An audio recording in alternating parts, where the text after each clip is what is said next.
ಜೈ ಜವಾನ್ ಜೈ ಕಿಸಾನ್ ಜೈ ಜವಾನ್ ಜೈ ಕಿಸಾನ್ ಕರ್ನಾಟಕ ರಾಜ್ಯ ರೈತ ಸಂಘಗಳ ಮಹಾಸಂಘ ಒಕ್ಕೂಟಕ್ಕೆ ಜಯವಾಗಲಿ ಕರ್ನಾಟಕ ರಾಜ್ಯ ರೈತ ಸಂಘಗಳ ಮಹಾಸಂಘ ಒಕ್ಕೂಟಕ್ಕೆ ಜಯವಾಗಲಿ ಏನೇ ಬರಲಿ ಒಕ್ಕಲಿಗರೇ ಏನೇ ಬರಲಿ ಒಕ್ಕಲಿಗರೇ बोलो भारत माता की ಜೈ बोलो भारत माता की ಜೈ जय जवान ಜೈ ಕಿಸಾನ್ जय जवान ಜೈ ಕಿಸಾನ್ ಅದೇ ರೀತಿ ನಮ್ಮ ವೀರಪ್ಪಜ್ಜ ನಮ್ಮ ಒಕ್ಕೂಟದ ಸಂಸ್ಥಾಪಕರು ರಾಜ್ಯಾಧ್ಯಕ್ಷರು ಅವರ ಒಂದು ಮುಂದಾಳತ್ವದಲ್ಲಿ ಮತ್ತು ನಮ್ಮ ಕೃಷ್ಣೇಗೌಡರ ಮುಂದಾಳತ್ವದಲ್ಲಿ ಈ ಕಾರ್ಯಕ್ರಮವನ್ನ ಇವತ್ತ ಕರೆದರು.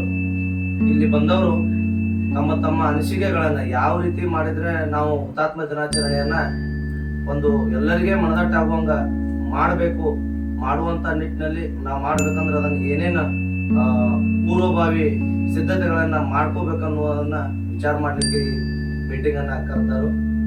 ಅವರಿವರನ್ನದೇ ಇಲ್ಲಿ ಬಂದಂತ ಎಲ್ಲಾ ನನ್ನ ರೈತ ಬಾಂಧವರಿಗೆ ಮೊದಲನೇದಾಗಿ ನನ್ನ ಪರವಾಗಿ ಸ್ವಾಗತವನ್ನ ಕೋರ್ತೇನೆ.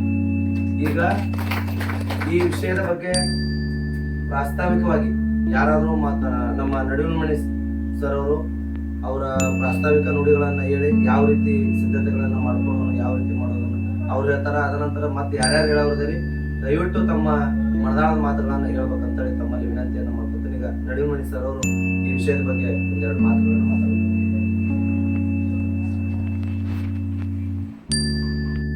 ಕೃಷ್ಣ ಗೌಡರು ಏನ ಹೇಳಿದಾರೋ ಆ ಪ್ರಕಾರವಾಗಿ ಎಲ್ಲರೂ ಕೂಡಿ ಅಚ್ಚುಕಟ್ಟಾಗಿ 21ನೇ ತಾರೀಕು ರೈತ ಹುತಾತ್ಮ ದಿನಾಚರಣೆಯನ್ನ ನವಲಗುಂದಲ್ಲಿ ಮಾಡೋಣ ಅನ್ನುವ ಎಲ್ಲಾ ನಿರ್ಧಾರಗಳನ್ನ ತಮ್ಮ ಮನದೊಳಗಿಟ್ಟುಕೊಂಡು ಅವತ್ತಿನ ದಿವಸ ಎಲ್ಲರೂ ಕೂಡ ಅಚ್ಚುಕಟ್ಟಾಗಿ ಕಾರ್ಯಕ್ರಮವನ್ನ ಮಾಡೋಣ ಅಂತ ಹೇಳಿ ಹೇಳ್ತಾ, ಈ ಸಭೆಗೆ ಇಷ್ಟೊತ್ತು ಸಮಾಧಾನವಾಗಿ ಕೂತು ಸಹಯೋಗ ಕೊಟ್ಟು ಈ ಕಾರ್ಯಕ್ರಮದಲ್ಲಿ ತಮ್ಮ ಅಭಿಪ್ರಾಯಗಳನ್ನ ಹಂಚಿಕೊಂಡಂತ ನನ್ನೆಲ್ಲಾ ಹಿರಿಯರಿಗೆ, ಅಕ್ಕ ತಂಗಿಯರಿಗೆ, ತಾಯಂದರಿಗೆ ಹಾಗೂ ನನ್ನ ಅಂತಂಬರಿಗೆ ಪರ್ಸನಲಿ ನನ್ನ ಪರವಾಗಿ ಹಾಗೂ ಒಕ್ಕೂಟದ ಪರವಾಗಿ ಅನಂತ ಅನಂತ ಧನ್ಯವಾದಗಳನ್ನ ಹೇಳ್ತಾ ಈ ಕಾರ್ಯಕ್ರಮವನ್ನ ಇಲ್ಲಿಗೆ ಮುಕ್ತಾಯ ಮಾಡ್ತಾ ಇದ್ದೀವಿ.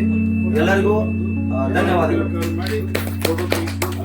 ದಯವಿಟ್ಟು ಎಲ್ಲರೂ ಇಲ್ಲೇ ಉಪಹಾರ ಸೇವನೆ ಮಾಡಿ ಅಲ್ಲಿ ಹೊರಗೆ ಹೋಗಿ ಒಂದು ಇವತ್ತಿನ ಒಂದು ಸಂದರ್ಭದಲ್ಲಿ ಇವತ್ತಿನ ಒಂದು ಸೋಷಿಯಲ್ ಮೀಡಿಯಾ ಮತ್ತು ಮೀಡಿಯಾ ಸಂದರ್ಭದಲ್ಲಿ ಇಷ್ಟೊಂದು ಫಾಸ್ಟ್ ಅಂತ ಸಂದರ್ಭದಲ್ಲಿ ರೈತರಿಗೆ ಗುಂಡಾರಿಸಿದ್ರೆ ಇಡೀ ದೇಶನ ತುರಿದಿತ್ತು. ಅವತ್ತು ಮೀಡಿಯಾ ಮತ್ತು ಅಡ್ವರ್ಟೈಸ್ಮೆಂಟ್ ಕಡಿಮೆ ಇತ್ತು. ಅವತ್ತು ತಿಳುವಳಿಕೆ ಸ್ವಲ್ಪ ನಮ್ಮ ಗುಣಾತ್ಮ ರೈತರುಗಳಿಗೆ ಕಡಿಮೆ ಇತ್ತು. ಇವತ್ತು ಊರಿನಲ್ಲಿ ಪ್ರತಿಯೊಬ್ಬ ರೈತ ಗದ್ದೆ ಹತ್ರ ಇರೋದ್ರ ಇವತ್ತು ಮಾಧ್ಯಮ ಇದೆ, ಸೋಷಿಯಲ್ ಮೀಡಿಯಾ ಇದೆ. ಇವತ್ತಿನ ಸಂದರ್ಭದಲ್ಲಿ ಆ ಥರ ಆಗಿದ್ರೆ, ರೈತರಿಗೆ ಗುಂಡಾರಿಸಿದ್ರೆ ಇಡೀ ಯಾವುದೇ ಸರ್ಕಾರಗಳು ಉಳಿತಿರ್ಲಿಲ್ಲ. ರಾಜ್ಯ ಸರ್ಕಾರ ಆಗಲಿ ಕೇಂದ್ರ ಸರ್ಕಾರಗಳು ಉಳಿತಿರ್ಲಿಲ್ಲ. ಅದೇ ಒಂದು ರೈತರ ಮೇಲೆ ಎಲ್ಲಾ ತರದ ಸರ್ಕಾರಗಳು ಭಯ ಇರ್ತಿತ್ತು.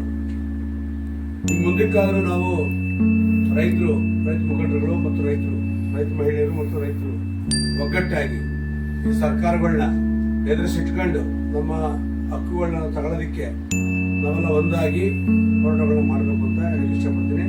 ಜೊತೆಗೆ ಜುಲೈ 21ನೇ ತಾರೀಕು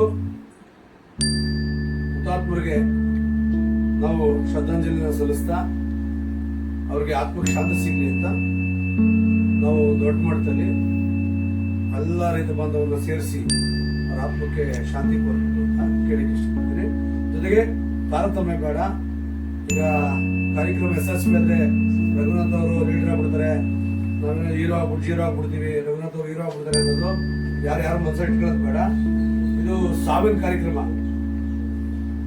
ಈ ದೇಶದ ರೈತರಿಗೋಸ್ಕರ ಜೀವನ್ನೇ ಬಲಿದಾನ ಮಾಡಿದಂತ ಪುಣ್ಯಾತ್ಮರವರು ಅಂತವ್ರಿಗೆ ನಾವು ಅವ್ರ ಆತ್ಮಕ್ಕೆ ಶಾಂತಿ ಸಿಗಲಿ ಅಂತ ತುಂಬಾ ದೊಡ್ಡ ಮಾಡ್ತೇನೆ, ದೊಡ್ಡ ಮನಸ್ಸು ಇಟ್ಕೊಂಡು ಕಾರ್ಯಕ್ರಮ ಯಶಸ್ವಿ ಮಾಡಬೇಕು ಅಂತ ನಾನು ಮಾತ್ರ ಮುಗಿಸ್ತೇನೆ.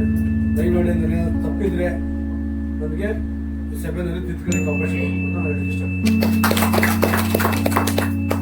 ಈ ಕಾರ್ಯಕ್ರಮವನ್ನ ಉದ್ದೇಶಿಸಿ ಈ ಕಾರ್ಯಕ್ರಮವನ್ನು ಯಾವ ರೀತಿ ನಡೆಸಬೇಕಂತ ಹೇಳಿ ನಮ್ಮ ಮಾರ್ಗದರ್ಶಕರಾಗಿ ನಮ್ಮ ಈ ಒಕ್ಕೂಟದ ರಾಜ್ಯ ಮುಖಂಡರು ಮತ್ತು